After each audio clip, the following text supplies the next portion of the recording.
Hey everyone, this is Dr. S.K. Singh. I have done my MBBS from Nana Azad Medical College और आज के particular session में मैं बात करूंगा कि अपने नीट का स्कोर कैसे बूस्ट कर सकते हैं।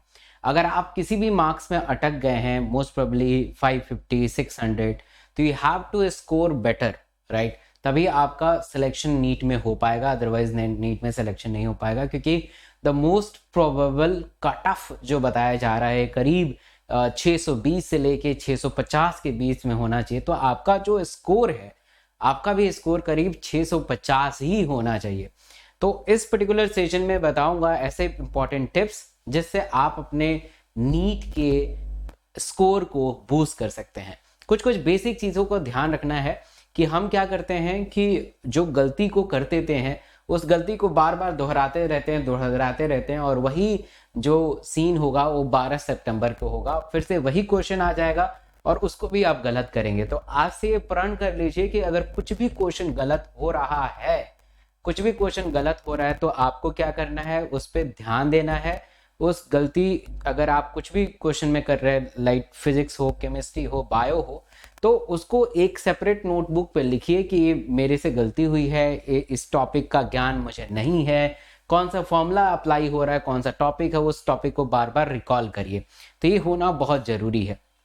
सेकेंड टिप्स ये है अपने स्कोर को बूस्ट करने का कि आपको प्रीवियस ईयर के क्वेश्चंस करना चाहिए। करीब 10 साल का नीट का पेपर और 10 साल का एम्स का पेपर कम से कम 5 बार करना चाहिए, राइट? और बहुत सारे स्टूडेंट इस वक्त कर भी चुके हैं, ठीक है? तो अपने आप को इवैल्यूएट करना बहुत इंपॉर्टेंट है। नए क्वेश्चंस ना ट्राई करके एक ऐसे ऑथेंटिक मॉक टेस्ट देना चाहिए जो कि एग्जाम ओरिएंटेड हो, जो कि एनसीईआरटी पे आधारित हो। इस वक्त ऑनलाइन का जमाना है, अब बहुत सारे ऐसे स्टूडेंट हैं जो इधर उधर भटके हुए हैं और मतलब कि ऐसे क्वेश्चंस को प्रैक्टिस कर रहे हैं जो कभी आया नहीं है, जिसका ताल्लुक हमारे एनसीईआरटी से भी नहीं है और जिसका ताल्लुक जो है नीट से भी नहीं है। तो ऐसे क्वेश्चन को करके आप अपने स्कोर को बूस्ट नहीं कर रहे हैं, आप अपने स्कोर को डिक्रीज कर रहे हैं, अपने टाइम को बर्बाद कर रहे हैं। और याद रखिएगा, सिर्फ 20 दिन बचा हुआ है, 15 दिन बचा हुआ है, और इसमें अगर आप टाइम को बर्बाद करेंगे तो समझ सकते हैं कि कितना प्रभाव पड़ेगा आपके नीट के स्कोर पे। तो वैसे ही मॉक टेस्ट करना चाहिए जो एनसीईआरटी पे आधारित हो, जो एनटीए पे आधारित हो, जो नीट के सिलेबस के आधारित हो।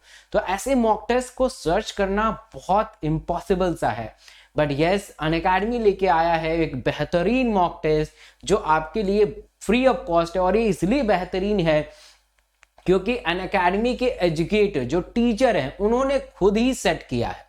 आप समझ सकते हैं, जो टीचर खुद से क्वेश्चन बनाएगा तो उसकी ऑथेंटिसिटी बहुत हाई लेवल की होगी। वो एनसीईआरटी पे बेस्ड है और बहुत मजेदार है। मैं आपको दिखाता हूं कि कैसे मजेदार है। तो ये all India mock test series होने वाला है अनअकैडमी की तरफ से और काफी बेहतरीन माना जा रहा है। बहुत सारे स्टूडेंट ने इनरोल किया है इस all India mock test series का, और आप अपने को आंक सकते हैं कि आप कहां पे स्टैंड कर रहे हैं। ये बहुत इंपॉर्टेंट है, ठीक है? और सबसे बड़ी बात, जो हमारे हिंदी मीडियम वाले स्टूडेंट हैं उनके लिए भी बहुत ही बेहतर हुआ है कि हिंदी और इंग्लिश दोनों में हुआ है। और ये देखिए, टाइम भी वही रखा गया है जो आपके 12 सितंबर में नीट का है, यानी 2 से 5 में ये टेस्ट होगा और ये फ्री ऑफ कॉस्ट होगा। They are available in Hindi और इंग्लिश मीडियम। और सबसे इंपॉर्टेंट है कि आप अपने रैंक को प्रिडिक्ट कर सकते हैं कि मेरा रैंक कैसे आ रहा है, ठीक है? इसका वीडियो सोल्यूशन मिलेगा हर क्वेश्चन का। अगर कुछ क्वेश्चन गलत कर लेते हैं तो उसका वीडियो सोल्यूशन मिलेगा। आप उस सोल्यूशन से देख सकते हैं, समझ सकते हैं, जान सकते हैं और पहचान सकते हैं और अपने गलतियों को एहसास कर सकते हैं। डिटेल टेस्ट रिपोर्ट मिलेगा, क्वेश्चन लेवल एनालिसिस मिलेगा, और ये लेटेस्ट नीट यूजी पैटर्न पे आधारित है। ये लेटेस्ट नीट यूजी पैटर्न पे आधारित है। आप पेपर और पेन को ले लीजिए और इस टाइम को नोट कर लीजिए। मॉक टेस्ट 1, मॉक टेस्ट 2, 3, 4, 5, ये 5 टेस्ट होने वाले हैं। पहला टेस्ट 28 अगस्त को होने वाला है 2 बजे, दूसरा टेस्ट सितंबर 1 को, तीसरा सितंबर 4, चौथा सितंबर 7 और पांचवा लास्ट सितंबर 9, 2 से 5। इनरोल कर लीजिए, मेरा कोड लगा लीजिएगा डॉक्टर SK सिंह, हर वर्ड कैपिटल लेटर बिना किसी गैप के साथ।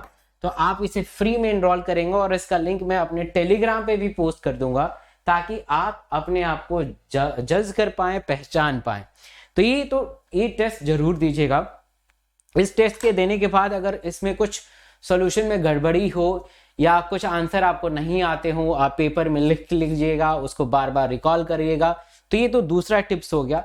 तीसरा सबसे इंपॉर्टेंट टिप्स ये है कि और ये मैं लास्ट वाला टिप्स कर रहा हूं कि स्कोर को बूस्ट करने में मदद करेगा। आपको लग रहा है कि अरे ये तो लास्ट मिनट है, बट नहीं। तीसरा सबसे इंपॉर्टेंट टिप्स ये है कि आप जब भी एग्जामिनेशन सेंटर पे जाएं या 1 या 2 दिन पहले आप किसी से बात मत करिए, अपने दोस्तों से भी बात इवन मत करिए, क्योंकि आप अगर बात करेंगे तो आप डाइवर्ट हो जाएंगे। आपके दोस्त को ऑर्गेनिक केमिस्ट्री आता है, अगर आपको नहीं आए या उसने अगर क्वेश्चन पूछ लिया और आपको नहीं आ रहा है, तो आप डाइवर्ट हो जाएंगे, आप मायूस हो जाएंगे, आपका मनोबल कम हो जाएगा। तो किसी से बात नहीं करना है, राइट। ये भी स्कोर को बूस्ट करेगा। जी हाँ, जब तक आप अंदर से कॉन्फिडेंट नहीं होंगे आप कैसे बेहतर कर पाएंगे, राइट। तो ये सबसे इंपॉर्टेंट है। एक और इंपॉर्टेंट टिप्स ये है कि जब भी आप एग्जामिनेशन सेंटर में जाएं या आसपास, किसी से कोई भी क्वेश्चन को डिस्कशन नहीं करना है। बात मानिए, किसी भी क्वेश्चन को डिस्कस नहीं करना है। आपको जो आ रहा है वही प्रोड्यूस करिए। और बहुत बार ऐसे होता है कि कभी टाइम मिल जाए तो पड़ोसी से पूछ लेते हैं कि अरे यार 21 का आंसर बता दे। तो हो सकता है वो 12th पास करके ही आया हो और आप 2 साल से तैयारी कर रहे हो, तो आपका लेवल जो है उससे ज्यादा है।